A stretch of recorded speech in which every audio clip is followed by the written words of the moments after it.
Hello, we're going to talk about the pseudoscience of urine therapy. Urine therapy is something that has been in play for as far as time dates back, and we see lots of data from the 18th century. We see data from the Egyptian era. We see it in Jewish practice. We see it in the Middle Ages up to modern day practice. In fact, it's interesting when you think about what's happening with urine therapy. When we think about it, is what's really in urine. So urine we see is 95% water, it's 2% urea, it's 0.1% creatinine, it's 0.3% uric acid, it's got chloride, sodium, potassium, sulfate, ammonia, phosphate, and other trace ions.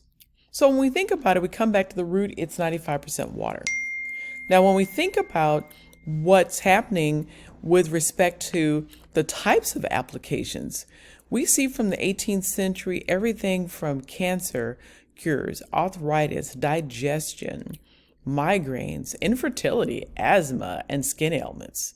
So there's quite a few things that we've seen tied into this whole space of urine therapy. Now let's really get into it. I think that when we think about the modern day use, we'll hear a lot about healing from the inside out. In fact, when we think about what's happening there, it's really describing urine as something other than a waste product. In fact, very opposite to a waste product. It's a solution that when we think about it, it has so many applications to our life to heal a number of things. So I think we've all seen the story on the news where someone was thrown from a burning vehicle and, a pack of wolves, peed on the person so that their body would stay sterile or something like that. Or you may hear where there was a cut or something that was really deep and someone had to pee on the person's wound because they were in a remote situation and weren't able to get to any medical support. So what was critical was that they had to essentially not the first, run of the pee. It was like the pee had to come out and then you had to get to the good part, which was, further in the stream, which was sterile. And that was used to keep the wound clean so that it could heal properly. Or we'll hear about the applications today where it's heavily used for skin ailments. And we'll talk a bit about that and what was happening with, scenarios of people having eczema or pimples or acne, or pigmentation issues, and how the urine therapy was able to essentially provide a cure. And we'll dig into a little bit more on the how with some of those use cases.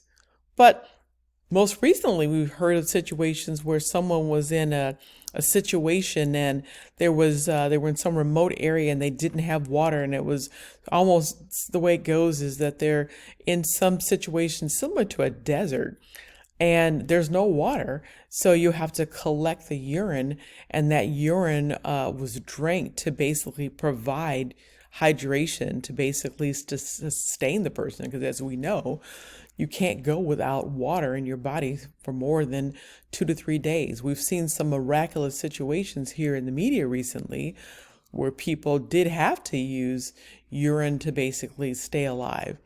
So they're untold stories of the different use cases and how urine was used. There's classes on it. You can't go to any social media forum and not search for urine therapy and not find someone drinking urine or using it in food applications in order to be able to deal with an ailing issue or to sustain life in some way. Most recently, we've heard about astronauts drinking urine. Now, they may have a highly filtration system in place there, but in the case of being able to harvest that water out of the urine, that's been pretty key.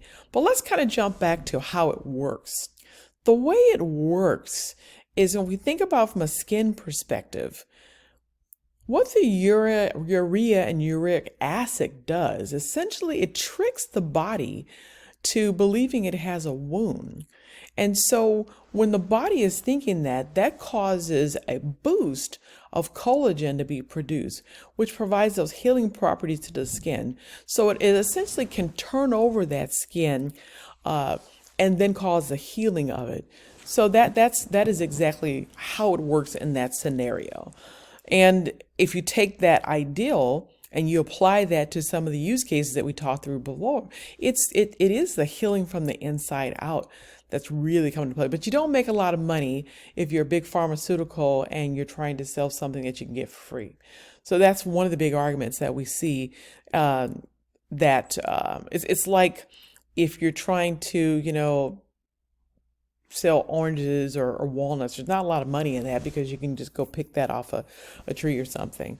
So getting back to our common products, urea and uric acid are products that are components that are found in skin products around the globe. And we know that those are foundational from urine. Finally, when you look at different sources, whether it's PubMD or WebMD or urology therapy, there is some there's some fine print on toxins and infections and dehydration and sweating and interference with meds, but that doesn't seem to match up against the centuries of information on urine therapy.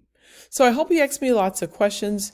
There was so much information it was difficult to cram into the video. Thank you very much.